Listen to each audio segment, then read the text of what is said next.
The human, Ethan, works as a low-rank systems technician on a massive alien royal station. He is invisible, aliens ignore him, humans are considered weak. One night cycle, alarms are silent, the station is calm. Ethan hears soft footsteps outside his private room.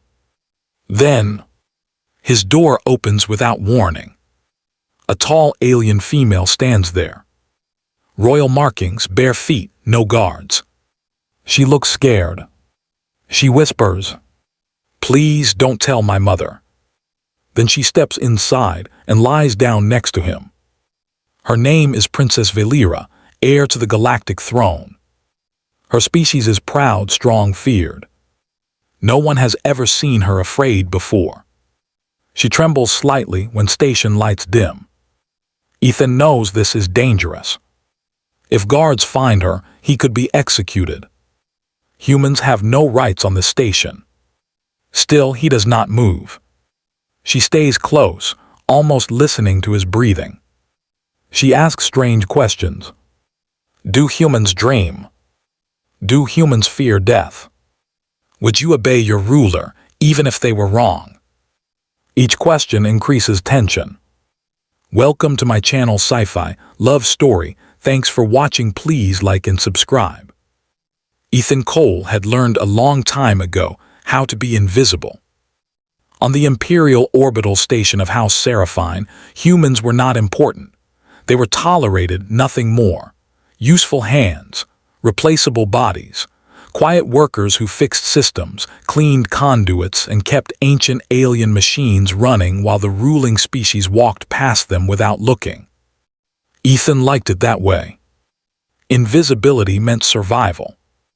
His room was small, narrow, and cold, built for a species taller and broader than him. The walls were smooth black alloy.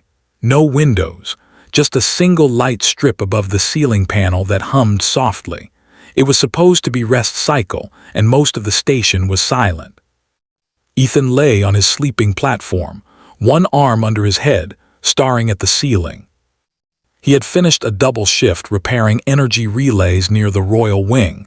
Dangerous work, high radiation, but humans were good at that. Their bodies healed faster than most species expected, and if one human died, there were always more. That was the truth of it. The station lights dimmed slightly, signaling deep rest cycle. Ethan closed his eyes. Then he heard it. Footsteps. Very soft, very slow. That alone was strange. This section of the station was reserved for low-rank personnel. No one important ever came here. Guards did not patrol during rest cycle. Cameras handled everything. Ethan opened his eyes. The footsteps stopped right outside his door. His breath slowed. His hand moved slightly toward the small utility knife hidden beneath his mattress. It would not help against station security, but old habits were hard to break. The door panel slid open without a sound. Light from the hallway spilled into the room. A figure stood there. Tall, slender, not human. Ethan froze. She stepped inside, and the door slid shut behind her. She was unmistakable. Royal markings glowed faintly along her arms and neck, shifting symbols of authority and bloodline. Her skin shimmered with a pale silver-blue hue, smooth and flawless. Long dark hair flowed freely down her back, unbound and unguarded. She was barefoot. No armor, no guards, no attendants. Her eyes locked onto his.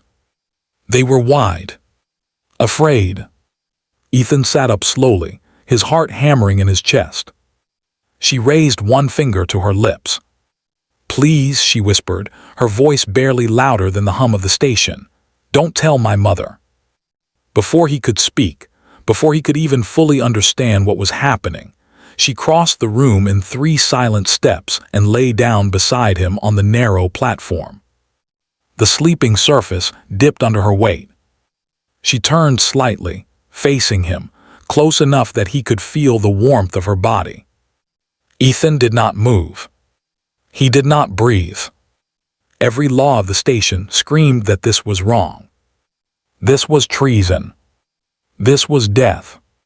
She curled slightly, her long fingers gripping the edge of his sleeve as if letting go would cause her to disappear. For a long moment, neither of them spoke. The station hummed around them. Finally, Ethan whispered, "Your Highness, you should not be here." Her eyes flicked toward the door, then back to him. "I know," she said softly. "That is why I came." His mouth felt dry. "If anyone finds you." "They won't," she said quickly, then hesitated. "At least I hope they won't." Hope? Ethan almost laughed. Hope was not something royalty usually needed. He studied her carefully. He had seen the princess before, always from a distance, always surrounded by guards and advisors, always calm, always cold, always perfect. This version of her was none of those things. She was shaking. "Why me?" Ethan asked quietly. Her fingers tightened on his sleeve. "Because you are human," she said. That answer made no sense. Humans had no power here, no voice, no protection. She closed her eyes for a moment, as if gathering strength. "My name is Valera," she said. "You may call me that, not princess, not highness, just Valera tonight." Ethan swallowed. "All right, Valera." She opened her eyes again. "Tell me something," she said. "Do humans dream?" The question caught him off guard. "Yes," he said slowly, "we do." "What do you dream about?" she asked. He hesitated. "Different things, home, people we miss, things we want to fix, things we regret." Her gaze softened. "And death?" she asked. "Do you fear it?" "Yes," Ethan answered honestly, "but we don't let it stop us." She studied his face carefully, as if measuring the truth in his words. "My people believe fear is weakness," she said. "My mother believes it most of all." Ethan stiffened at the mention. The name of Queen Seraphine carried weight even among humans. She ruled 1,000 systems. Her fleets were unstoppable, her laws absolute. No one disobeyed her and lived. Valera shifted closer. "She watches everything," Valera continued. "Controls everything, even thoughts if she could." "Then how did you get here?" Ethan asked. She gave a small, sad smile. "Because she does not watch humans closely." That was true. Humans were beneath notice. Silence settled again. Minutes passed. Ethan's muscles ached from holding still. His mind raced through impossible outcomes. If guards came, if sensors detected her biosignature, if someone reviewed the footage later. "You're scared," he said quietly. "Yes," she replied, "I am." The admission seemed to cost her something. "I have never been allowed to be scared," she said, "not even as a child." She turned onto her back, staring at the ceiling. "My mother says rulers must be pure," Valera said. "Pure in blood, pure in thought, pure in purpose." Ethan listened. "She is preparing something," Valera continued. "A decree." "The purity decree," Ethan said, recalling the rumors whispered among human workers. Valera turned her head sharply. "You know of it." "Only rumors," he said, "nothing clear." Her voice dropped lower. "It is real." Ethan felt a chill run through him. "It is meant to remove future threats before they rise," she said. "Entire species, entire cultures." Ethan's heart pounded harder now. "Why tell me this?" he asked. She rolled onto her side again, facing him. "Because you are the reason," she said. The words hung between them. Ethan frowned. "I don't understand." "My mother believes humanity will one day challenge her rule," Valera said. "Not with force, but with ideas, with unity, with change." "That's impossible," Ethan said. "We barely survive." She shook her head. "You survive everywhere, you adapt, you bond, you do not break the way others do." She hesitated, then whispered, "She plans to erase you." The world seemed to stop. Ethan stared at her, his mind refusing to accept the words. "All humans?" he asked. Yes, Valera said. Every colony, every ship, every world. His chest tightened. How soon? He asked. Very soon, she replied. A distant alarm chimed softly somewhere in the station, followed by the low sound of moving security units. Valera's eyes widened. They are searching, she whispered. Ethan moved at once, years of survival instinct taking over. He reached beneath the platform and pressed a hidden panel. The wall behind them shifted slightly, revealing a narrow maintenance recess. Get in, he whispered. She hesitated only a second before slipping inside. Ethan followed, pulling the panel closed just as heavy footsteps echoed outside his door. Through the thin metal he heard voices, alien, sharp, commanding. Scanning pulses washed over the room. Ethan held his breath. Valera's hand found his in the darkness, gripping tightly. If they find me here, she whispered, her voice trembling, we both die. Ethan squeezed her hand back. They won't, he whispered. But deep down, he knew one thing for certain. From this moment on, humanity was no longer invisible. And nothing would ever be the same again. The maintenance recess was barely wide enough for two bodies. Metal pressed against Ethan's back. Cables brushed his shoulder. The air smelled of dust and old power lines. He could hear his own heartbeat, loud in his ears, steady but fast. Outside the wall, the guards moved closer. Their footsteps were heavy, deliberate, not rushed. That made it worse. Valera's hand was still in his. Her grip was tight, almost painful. She was breathing shallowly, trying to stay silent.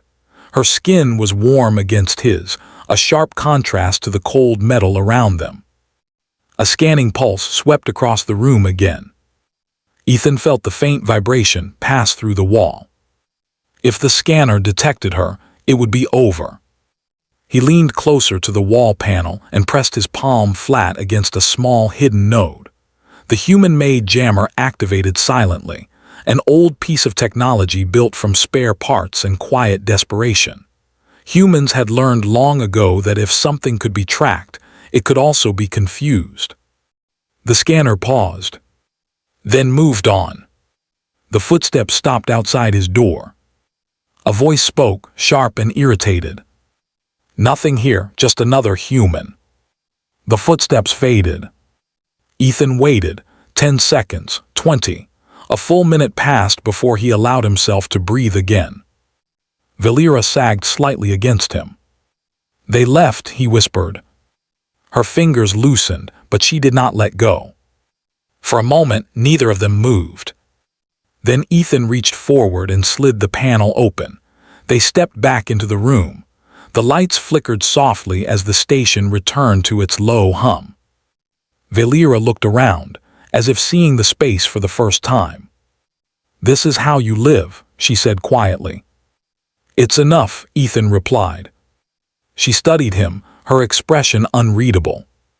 You risked everything for me, she said. So did you, he answered.